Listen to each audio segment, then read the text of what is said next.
नमस्कार, स्वागत है आप सभी का 18 आवर्स स्वदेश पर। मैं हूं आपके साथ सौमित्र बुद्धकर। आप देख रहे हैं मार्केट्स पर हमारी खास पेशकश कल की तैयारी।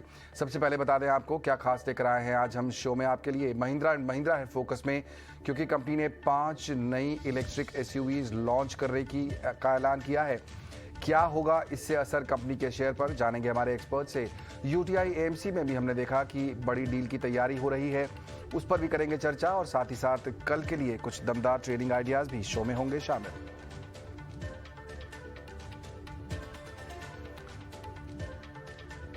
तो सबसे पहले बात करते हैं बाजार में आए बूम की। लगातार छठे दिन आज हमने देखा बाजार में तेजी देखने को मिली। निफ्टी करीब 127 अंक चढ़कर 4 महीने की ऊंचाई पर बंद हुआ है। निफ्टी बैंक में करीब 200 अंकों की तेजी देखी गई। आज बाजार में जोश भरने वाले सेक्टर्स में एफएमसीजी, ऑटो और रियल एस्टेट शेयरों का सबसे बड़ा रोल रहा। दिन भर बाजार में और किस तरह की हलचल रही, बता रही है मेरी सहयोगी प्रियंका उपल-आनंद। एक रेंज में था बाजार, बायस पॉजिटिव की था। ब्रॉडर मार्केट से एक अच्छी परफॉर्मेंस देखने को मिली। मिड कैप स्मॉल कैप दोनों में 1% की तेजी देखने को मिली और बड़ा एक्शन आपको देखने को मिला है। जहां पे न्यूज बेस्ड एक्शन था, या तो अर्निंग्स का एक रीजन रहा है या फिर पूरे स्पेसेस में आप एक इम्पैक्ट देख रहे हैं। अगर हम निफ्टी के पहले 5 काउंटर्स की बात करें तो वहाँ पे एचडीएफसी लाइफ, एचडीएफसी काउंटर्स आज सारे ही तेज थे। एचडीएफसी लाइफ की बात हो, अदानी पोर्ट्स की बात हो, और साथ ही अदानी पोर्ट्स पे तो खैर टेक्निकल ब्रेकआउट की बात की जा रही है। आयशर मोटर, मारुति, एमएनएम, तो ऑटो पैक तो के लीडर सेक्टोरल वाइज सबसे लीडिंग पैक आज का सेक्टोरल ऑटो पैक रहा, led by the Escorts Kubota और साथ ही आयशर मोटर। एमएनएम की न्यूज आई, मारुति भी एक ब्रेकआउट लेवल्स पर है, तो पूरे ऑटो पैक में आपको आज एक स्ट्रॉन्ग वाइब्रेंस दिखी। ऑटो पैक के साथ साथ ही आप ऑटो एंसिलरीज की बात करें, टायर स्टॉक्स की बात करें, क्योंकि एक डबल रीजन रहा। पेंट स्टॉक्स, टायर स्टॉक्स, इनके लिए क्योंकि crude as a component use होता है, क्रूड में सॉफ्टनेस जब होती है हम इस पूरे स्पेस में तेजी देखते हैं। और साथ ही नंबर्स का भी एक ट्रिगर था कि अपोलो टायर्स में नंबर्स आए और पूरे आप स्पेस पे ये तीनों रीजंस को चलते हैं आपने पूरे स्पेस पे एक वाइब्रेंस देखी। आज ड्रैगर्स कहां से निकल कर, ड्रैगर्स आपको क्लियरली यहां पे भी अर्निंग्स एक बड़ा ट्रिगर है। मन्नापुरम फाइनेंस, वहां पर आप देखेंगे तो 12% तक की फॉल देखने को मिली, क्योंकि वहां पर अर्निंग्स का एक ट्रिगर था। जी एंटरटेनमेंट यहां पे भी नंबर आए, उसके बाद आपने थोड़ा वहां पर सॉफ्टनेस देखी। मुथूट फाइनेंस के भी नंबर्स आए, मुथूट फाइनेंस में आपको देखा 12% तक की गिरावट देखने को मिली। नॉन निफ्टी काउंटर्स की भी यहाँ बात कर रहे हैं। सो ये कुछ काउंटर्स है जहाँ अर्निंग का क्लियरली आपको एक इम्पैक्ट देखने को मिला। मेटल पैक में हालांकि हिंडाल्को भी वीक था, लेकिन एक लास्ट आवर में एक न्यूज़ ये भी आई मेटल पैक में आपको जिंक लेड काउंटर्स जो थे, चाहे वेदांता और हिंदुस्तान जिंक, तो प्योर प्ले हुआ, क्योंकि जिंक स्मेल्टर्स यूरोप का जो बड़ा जिंक स्मेल्टर है वो बंद किया जाएगा 1 सितंबर से, जिसके चलते जहाँ भी जिंक प्रोड्यूसर्स इंडिया में प्योर प्ले के लिहाज से हिंदुस्तान जिंक, वहाँ पर आपको बड़ी तेजी देखने को मिली। मिड कैप स्पेस से दूसरे जो एक्शन में थे काउंटर्स, एस्कॉर्ट्स कुबोटा था, Apollo tyre on the numbers. Power space में जितने भी पावर जनरेशन डिस्ट्रीब्यूशन स्पेस है वहाँ पर रिफॉर्म्स के चलते आपने अच्छे मूव देखे। अदानी पावर एक लीडर यहाँ पर भी रहा, और साथ ही दूसरे अगर आप पूरे स्पेसेस की बात करें तो एएमसी स्पेस आज फोकस में था। एएचडी एएमसी या एचडीएफसी एएमसी, वहाँ पर इक्विटी स्टेक के चलते, और साथ ही यूटीआई एएमसी में टाटा एएमसी के स्टेक बाय के खबरों के चलते आपने देखा यहाँ पर इन एएमसी स्टॉक्स में अच्छी वाइब्रेंस थी। टायर स्टॉक्स थे एजिस लॉजिस्टिक्स के कारण नंबर्स अच्छे आए, तो हमने पूरा का पूरा लॉजिस्टिक स्पेस देखा, वहाँ अच्छी तेजी थी। और फाइनेंस काउंटर्स में भी आपको आज अच्छी तेजी देखने को मिली। सो ओवरऑल सेक्टोरल मूव्स अगर की बात करें तो हाईएस्ट गेनर जो थे वो आज ऑटो पैक से निकल कर आए। बिल्कुल, ऑटो पैक आज काफ़ी अच्छा परफॉर्मेंस दिखा रहा था और हमने सभी स्टॉक्स में देखा भी वो तेज़ी का माहौल। लेकिन 17,800 के ऊपर ये जो ज़ोरदार तेज़ी आज निफ्टी में हुई है, उसके बाद यहाँ से आगे की राह क्या दिखाई देती है। 2 खास मेहमान जुड़ रहे हैं मेरे साथ, विपुल कंकारिया और आशीष महेश्वरी। आप दोनों का बहुत बहुत स्वागत। विपुल, आपसे करूँगा शुरुआत।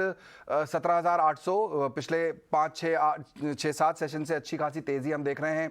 धीरे धीरे करके बाजार जो है वो नई ऊंचाई की तरफ बढ़ता हुआ दिखाई दे रहा है। आपको लग रहा है ये मोमेंटम बरकरार रहेगा, या कहीं ना कहीं जाकर आपको दिख रहा है कि सप्लाई जोन बढ़ेगी और उसके बाद अब बाजार में इस लेवल के बाद गिरावट बढ़ सकती है?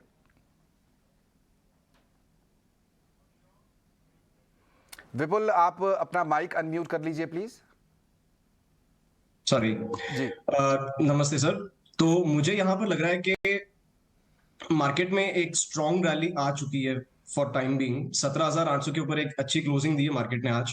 मोमेंटम डेफिनेटली बरकरार रहेगा, बट मुझे यहाँ लगता है कि एक पुल बैक जरूर आना चाहिए मार्केट में, सो दैट टेक्निकल काउंटर्स अपने लय में चले। और यहाँ पर मार्केट डेफिनेटली ओवर हीटेड लग रहा है फिलहाल। ये बाय ऑन डिप्स का ही मार्केट है, वेट करेंगे कि एक हल्का सा पुल बैक आए, उसके बाद में नई पोजीशन बनाई जाए।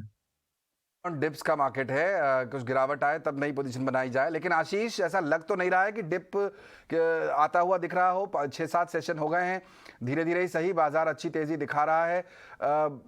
क्या लगता है आपको, क्या वो ट्रिगर हो सकते हैं जिसकी वजह से कोई डिप दिखे? नहीं, मुझे लगता है एक जो मैक्रो रिस्क है वो उसके चलते ही थोड़ा डिप आ सकता है। वो है 25 से 27 अगस्त को जो जैक्सन होल में मॉनेटरी अथॉरिटी यूएस का एक मीटिंग है जहां पर आगे का इंटरेस्ट रेट का डायरेक्शन डिसाइड होगा। तो वही एकमात्र फैक्टर मुझे लगता है नियर विजिबल फ्यूचर में। पर अदरवाइज जहां तक भारतीय बाजारों की बात करें तो जो आंकड़े आ रहे हैं वो काफी एनकरेजिंग है। आपका इन्फ्लेशन सॉफ्ट हो रहा है, आईआईपी का डेटा अच्छा आया, एक्सपोर्ट्स के आंकड़े अच्छे आ रहे हैं, रुपए डॉलर में भी स्टेबिलिटी अब ऑलमोस्ट हो गई है। तो मुझे नहीं लगता कि एफआईज का जो निवेश है वो अब रुकने वाला है, क्योंकि उनके सामने भी डायलेमा ये है कि कौन से मार्केट हैं जहाँ पे वो जाकर निवेश करें और पैसा बनाए। तो और जैसा अगस्त के महीने में जो फ्लो हमने आता हुआ देखा, मेरा मानना है ये फ्लो अब जारी रहेगा और बाजार नई ऊंचाइयों की तरफ बढ़ेगा। आशीष, क्या आप उस खेमे में शामिल हैं जो ये मानते हैं कि दिवाली तक हमारा बाजार जो है वो पिछले रिकॉर्ड्स को तोड़ देगा और नए हाईज बना लेगा?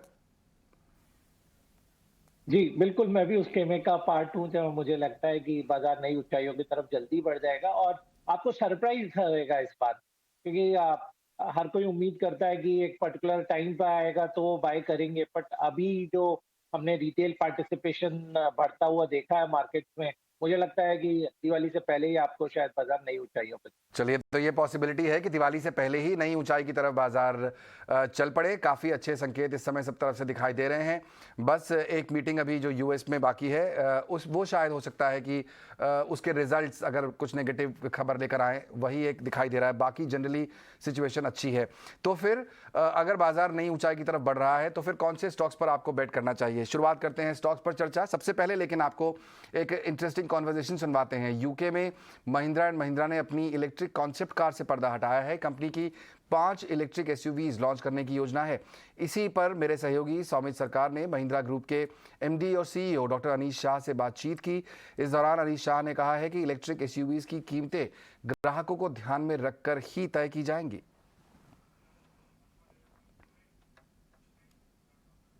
इंडिया के 75th इंडिपेंडेंस डे पे महिंद्रा और महिंद्रा ने अपनी ईवी स्ट्रैटेजी रिवील की है। अब कंपनी ने 5 कार्स शोकेस किए हैं और ये लॉन्च करने वाले हैं ये cars by the end of 2024। अब हमारे साथ डॉक्टर अनीश शाह जुड़ गए हैं जो हमें आगे की स्ट्रैटेजी बताएंगे ईवी के बारे में। सर, पहले तो कार्स बहुत ही बढ़िया है, जो फीचर्स है वो बहुत कूल है गाड़ी में, बट एक इंपॉर्टेंट बात के बारे में आपने अभी भी कोई डिटेल्स नहीं दी है, वो है प्राइसिंग फ्रंट में। अब कार्स को देख के ऐसा तो लग रहा है कि कार्स की जो प्राइसिंग होगी वो प्रीमियम साइड पे हो सकती है। कोई भी डिटेल्स अगर आप थोड़ी बहुत प्राइसिंग रेंज के बारे में अगर शेयर कर सके तो। So pricing will be finalized only closer to delivery dates. But what I can say is what we've seen with the XUV 700 and the Scorpio N is that we've delivered a very compelling price and a very compelling value proposition for the customer. That approach will stay the same. So what you can expect is a price that will be very good for the consumers. आपने ये पहले कहा है कि EVs जो है वो आपकी पोर्टफोलियो एसयूवी पोर्टफोलियो का करीब 20 to 30% हिस्सा लेगी। तो इसके कारण क्या आपके मार्जिन्स आगे जाके बढ़ जाएंगे? ईवी पोर्टफोलियो के ईवी व्हीकल्स के मार्जिन्स ज़्यादा हो सकते हैं, जिसकी वजह से ओवरऑल मार्जिन्स जो है उसमें एक बूस्ट देखने को मिल सकता है हमें। So we have talked about margins going up by 300 basis points and we are on track to deliver that right now. EV margins would be more or less the same as the margins we have in our ICE vehicles. So that's something that we will continue to expect that to go forward. Volkswagen के साथ जो आपने partnership की है उसमें आप उनका platform use करने वाले हैं, तो उसके बारे में कितनी इन्वेस्टमेंट हो सकती है और बैटरी सोर्सिंग के बारे में क्या प्लानिंग है आपकी? So the Volkswagen collaboration is about motors and batteries right now. Investment is what we've already talked about, so that's baked into our current plans. And going forward, there may be more areas of collaboration with Volkswagen. It's a great partner and something that we will look forward to doing more with them. Okay, Tata Motors अभी बहुत ही अच्छे position में है। अगर आप EV space में देखेंगे उनके प्रोडक्ट्स काफ़ी सॉलिड है, रिव्यूज़ काफ़ी अच्छे आ रहे हैं। तो पहली बात तो आप कैसे कॉम्पीट करेंगे टाटा के साथ, और M&M क्या अलग कर सकता है यूजर्स को अट्रैक्ट करने के लिए? So if you look at these 5 cars we have, and also if you look at the ICE cars we have in XUV 700 and Scorpio N, we are very well positioned to compete with everyone in the world. We have some of the best car makers in the world here. The Tatas have done very well, great company, great cars. But with these vehicles that play in the SUV space, we really have taken the lead in the SUV space. We're number one in SUV. And with these 5, we'll be number one in electric as well. Last question sir, year to date M&M best performer रहा है Nifty benchmark में, 50% से ज़्यादा के gains देखने को मिले हैं। पहले ये कहा गया था कि री रेटिंग हुआ है ऑटो बिजनेस में और ईवी बिजनेस का भी फैक्टर हो रहा है वैल्यूएशंस में, इसलिए ये परफॉर्मेंस देखने मिला। बट आगे चल के क्या आपको लगता है अभी बिजनेस फेयरली वैल्यूड है, क्या बेस्ट अभी भी आना बाकी है M&M के लिए, और नेक्स्ट ग्रोथ ट्रिगर क्या हो सकता है M&M के लिए? So Samit, here we've talked about M&M being the best performing stock in the Nifty for 17 years, from 2002 to 2018, and that we want to replicate it. So we are now the best performer for a year. We have 16 more years to go, and there are lots of different businesses that are going to come in and help us grow. Auto itself has a huge momentum, and this is one that we will take forward. Well, that will be all. Thank you. Okay. आशीष, आपसे समझना चाहूँगा, management काफ़ी bullish है और वो कह रहे हैं कि जो पिछला परफॉर्मेंस हमारा रहा है स्टॉक मार्केट में ही हम उसको रिप्लिकेट करना चाहेंगे। बिजनेस बहुत अच्छा है और अब 5 शानदार गाड़ियाँ ये एसयूवीज लॉन्च करने वाले हैं। कितना आप बुलिश हैं M&M पर इस समय? जी, मेरा तो मानना है कि यदि 1 साल का टाइम होराइजन के इस स्टॉक पे कोई रखता है तो 2000 रुपए कम से कम आप उम्मीद कर सकते हैं महिंद्रा एंड महिंद्रा में। इसका कंपनी की जो पूरा रीवैम्पिंग और जो उनके प्रोडक्ट में डिमांड बनी हुई है वो काबिले तारीफ है। आप देखेंगे कि जो वर्ल्ड का नंबर 1 ट्रैक्टर मैन्युफैक्चरर है उनकी उसमें महिंद्रा एंड महिंद्रा शामिल है। और इसके अलावा जो ईवी का मार्केट है, जो उनके एक्सयूवी प्रोडक्ट की डिमांड है, थार के प्रोडक्ट की डिमांड है, वो फिनोमिनल है। तो मेरा मानना है जो करीब 5300 करोड़ का मुनाफा उन्होंने पिछले साल किया, कम से कम इस साल कंपनी 8 से 9000 करोड़ का मुनाफा अर्जित करने के लिए बिल्कुल गियर्ड अप है। और अभी भी जो मार्केट कैप है वो 1,60,000 करोड़ के आसपास है। मुझे लगता है कि कंपेयर टू जो दूसरे प्लेयर्स हैं जिनके पास में एक पूरी चेन अवेलेबल है, 2 व्हीलर हो, 3 व्हीलर हो, 4 व्हीलर, ईवी, डिफेंस, सारे प्रोडक्ट्स उनके पास में हैं। तो बिल्कुल इस स्टॉक पे नजर रखना चाहिए। और मैं दोबारा से फोकस करना चाहूंगा कि 2022-23 का ये स्टॉक बेस्ट परफॉर्मर स्टॉक रहने वाला है। ओके, तो रखिए नजर 1 साल तक, 1 साल का नजरिया रखिए और 2000 तक के टारगेट यहां पर देखने को मिल सकते हैं M&M में। लेकिन लंबी नजरिया की तो बात हुई। विपुल, अगर मुझे शॉर्ट टर्म में ऑटोज पर बेट करना है, आज तो ऑटो का दिन था, काफी अच्छा परफॉर्मेंस रहा, चाहे वो मारुति सुजुकी हो, टाटा मोटर्स हो, M&M, हीरो मोटो, आयशर, सब 2 से 2.5%, इनफैक्ट आयशर तो करीब 4% ऊपर बंद हुआ। अगर मुझे शॉर्ट टर्म में अप्रोच करना है ऑटोज को, कैसे करना चाहिए, किस पर बेट करेंगे आप? बिल्कुल, ऑटोज में अभी मोमेंटम जारी है। पिछले वीक जब थोड़ा सा पॉज आया, आज वापस इसमें मोमेंटम बरकरार रही। ऑटोज में डेफिनेटली आगे भी बढ़ोतरी हम देख सकते हैं और definitely Mahindra and Mahindra top pick रहेगा इस सेक्टर से। जैसे आशीष जी ने बताया कि 1 साल का उनका जो टारगेट है 2000, मैं भी उस बात से सहमत हूँ। स्टॉक यहाँ से अच्छे खासे लेवल्स हम आने वाले दिनों में देख सकते हैं। और शॉर्ट टर्म की अगर बात करें महिंद्रा में, तो मैं करीबन 1425 के लेवल्स में अनदर 1-2 वीक में देख सकता हूँ यहाँ पर। एंड ऑल्सो टाटा मोटर्स ने आज एक टेक्निकल ब्रेकआउट दिया था, तो टाटा मोटर्स में भी आराम से यहाँ पर हम 3 से 5% की बढ़ोतरी देख सकते हैं immediately in the short term. Okay, तो शॉर्ट टर्म में भी M&M अच्छा परफॉर्म करेगा और टाटा मोटर्स एक स्टॉक है जिसमें आप फोकस कर सकते हैं ऑटोज में। आज तो ऑटो का दिन जोरदार तेजी दिखी हमने, पूरे ही ऑटो स्पेस में बढ़िया खरीदारी देखने को मिल रही है। एक स्टॉक लेकिन आज जो फोकस में था वो था DFM फूड्स। इसमें हमने देखा कि 20% का अपर सर्किट लग गया। क्या वजह रही जोरदार इस तेजी के पीछे, बता रही है मेरी सहयोगी विनी मोतीवाला। तो कारण तो मेनली देखे तो जो मेनली एडवर्ट इंटरनेशनल है, जो PE firm majority stake hold करता है DFM फूड्स में अपनी सब्सिडरी के वाया जो है AI ग्लोबल इन्वेस्टमेंट्स ना, वो उन्होंने अनाउंस किया है कि वॉलंटरी डीलिस्टिंग होने वाली है DFM फूड्स की। अगर अभी देखा जाए तो जो स्टेक प्रमोटर्स होल्ड करते हैं वो है 73.7% स्टेक कंपनी में होल्ड करते हैं। This is as on June 2022। और ये वॉलंटरी डीलिस्टिंग के लिए कंपनी ने एक्सप्रेस की है कि वो अक्वायर करेंगे, उसके मेजॉरिटी जो पब्लिक शेयर होल्डर्स की शेयर्स है वो अक्वायर कर लेंगे। और इसके लिए जो मैनेजर है, लीड मैनेजर, वो है JM फाइनेंशियल्स को अपॉइंट किया हुआ है। उसके अलावा टॉप होल्डर्स की बात करें तो इन्वेस्को है, वहाँ पे म्यूचुअल फंड जो इन्वेस्को है वो ओन करते हैं 2.5% स्टेक। उसके अलावा retail individual holders around 27,000 retail individual holders hold करते हैं 15% स्टेक कंपनी में और दूसरे इंडिविजुअल इन्वेस्टर्स होल्ड करते हैं 3.97 और एफआईआईज ओवरऑल अभी डीएफएम में ओन करते हैं अराउंड 0.37% स्टेक। तो ये मेनली जो वॉलेटरी डी लिस्टिंग की बात चल रही थी और जो अनाउंस की हुई है उसकी वजह से हम लोग देख रहे हैं कि आज स्टॉक अपर सर्किट में लॉक हो चुका है। आशीष, आपने इस स्टॉक को स्टडी किया, डीएफएम फूड्स, आपको लगता है जो सर्किट पर आज लग गया है, संभावना है कि आने वाले सेशन में भी सर्किट पर रहे, अप्रोच करना चाहिए या नहीं? ये देखिए, यदि मिलता है स्टॉक तो बिल्कुल अप्रोच करना चाहिए और डीलिस्टिंग के गेन के पॉइंट ऑफ व्यू से बिल्कुल खेला जा सकता है। और क्रैक्स बनाने वाली इस कंपनी में बहुत ज्यादा लिक्विडिटी तो कभी रहा नहीं, फंडामेंटली काफी स्ट्रांग है और प्राइवेट इक्विटी फंड जिन्होंने ऑफर दिया है आने के बाद में, मुझे लगता है कि यहाँ पे मेरा एटलीस्ट मानना है वैल्यूएशन में 85% की अपसाइड और देखी जा सकती है।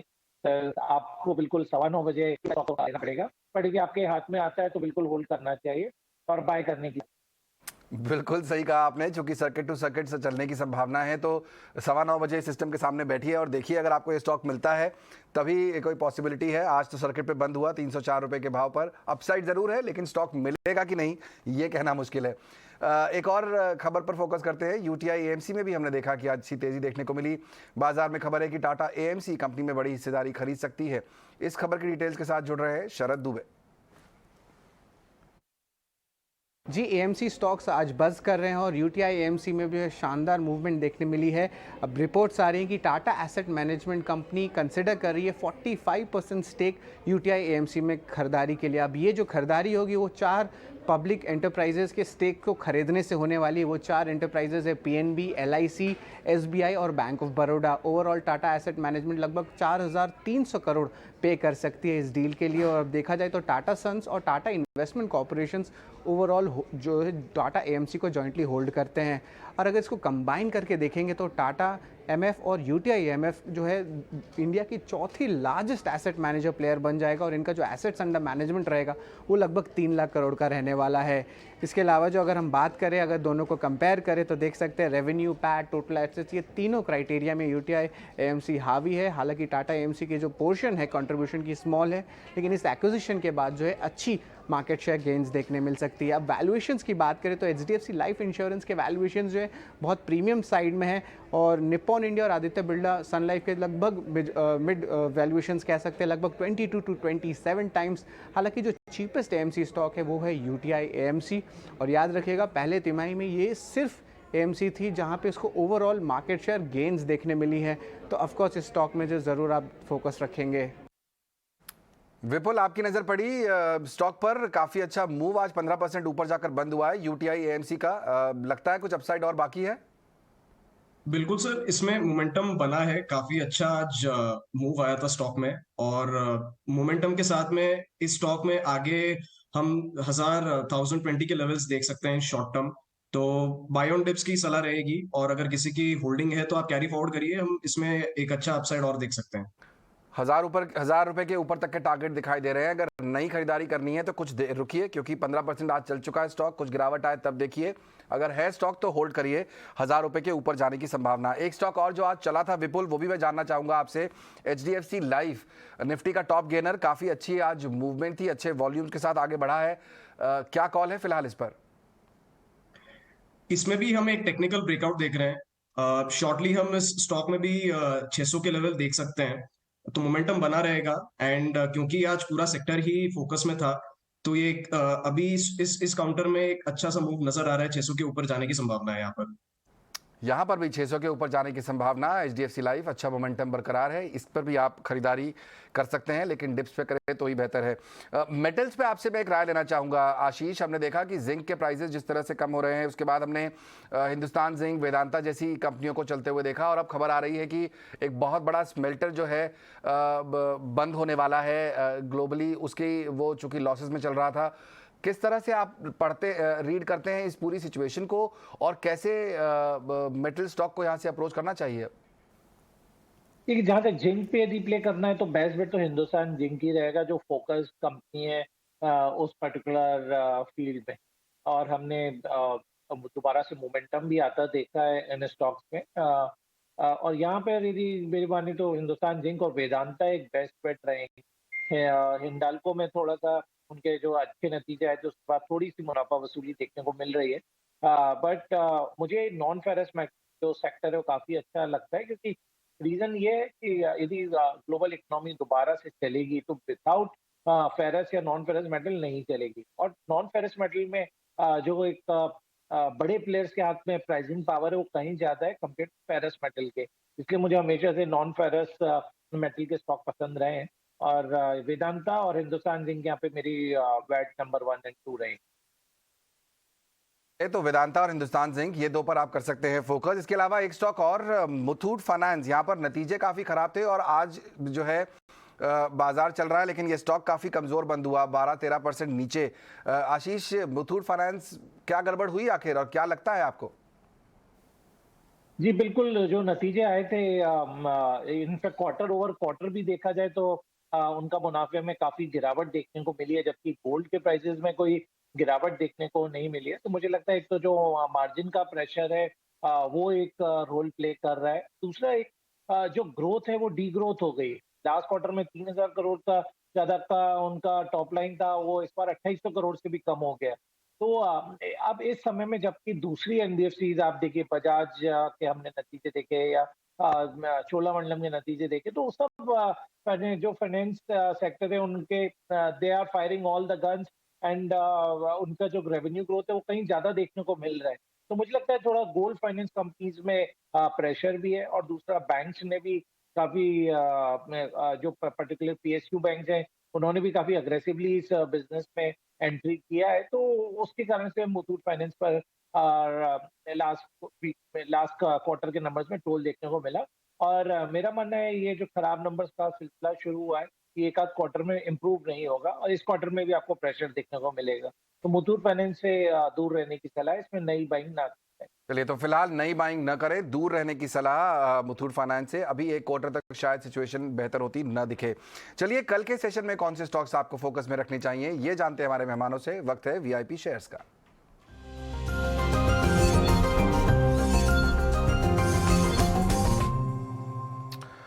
विपुल, आपसे करना चाहेंगे शुरुआत। कल के ट्रेडिंग सेशन में कौन से स्टॉक्स रहेंगे आपके फोकस में? मेरा जो पहला स्टॉक फोकस में रहेगा वो है एक्शन कंस्ट्रक्शन कंपनी। आज इसने एक सिमेट्रिकल ट्रायंगल का ब्रेकआउट दिया है और काफी अच्छे वॉल्यूम के साथ ब्रेकआउट आया था। मोमेंटम इसमें जारी रहेगा, तो मैं यहाँ पर अपसाइड देख रहा हूँ एक्शन कंस्ट्रक्शन कंपनी में फॉर पोटेंशियल टारगेट ऑफ 272 और 301 विद स्टॉप लॉस ऑफ 222।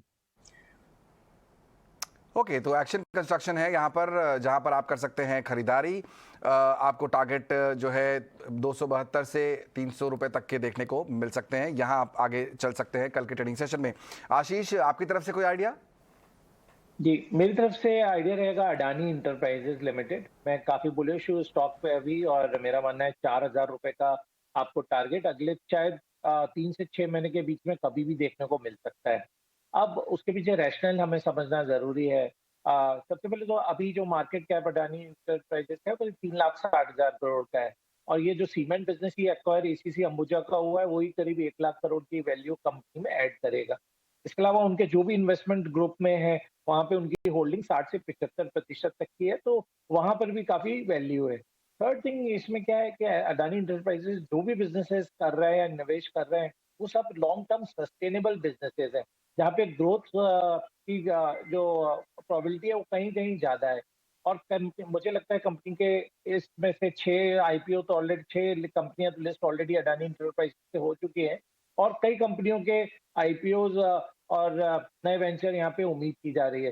तो मुझे लगता है अब चूंकि एफआईज दोबारा से भारतीय बाजारों में वापस आ रहे हैं तो एक बड़ा इंफ्रास्ट्रक्चर का प्रॉक्सी प्ले अडानी इंटरप्राइज बन के उभर रहा है। तो इसलिए अडानी इंटरप्राइजेस को जरूर स्टॉक में हमने एक अच्छा रनअप देखा, बट अब इस स्टॉक को काफी अग्रेसिवली चेज किया जा रहा है और बिल्कुल मेरा मानना है इस स्टॉक में 5 लाख करोड़ का मार्केट कैप अगले 6 महीने से 9 महीने के अंदर आपको देखने को मिले। ओके, तो काफ़ी अच्छा नज़रिया, अच्छा जो है व्यू दिख रहा है आने वाले समय के लिए, और इसलिए अडानी एंटरप्राइजेज जो है इस पर आप बेट कर सकते हैं। 3 से 6 महीने का अगर नज़रिया रखें तो 4000 तक के टारगेट देखने को मिल सकते हैं। विपुल, शायद आप एक और स्टॉक बताने वाले थे, वो मिस हुआ हमसे, बताइए और कौन सा स्टॉक है आपका? मेरा एक और स्टॉक जो रेडार पे है वो गेल है।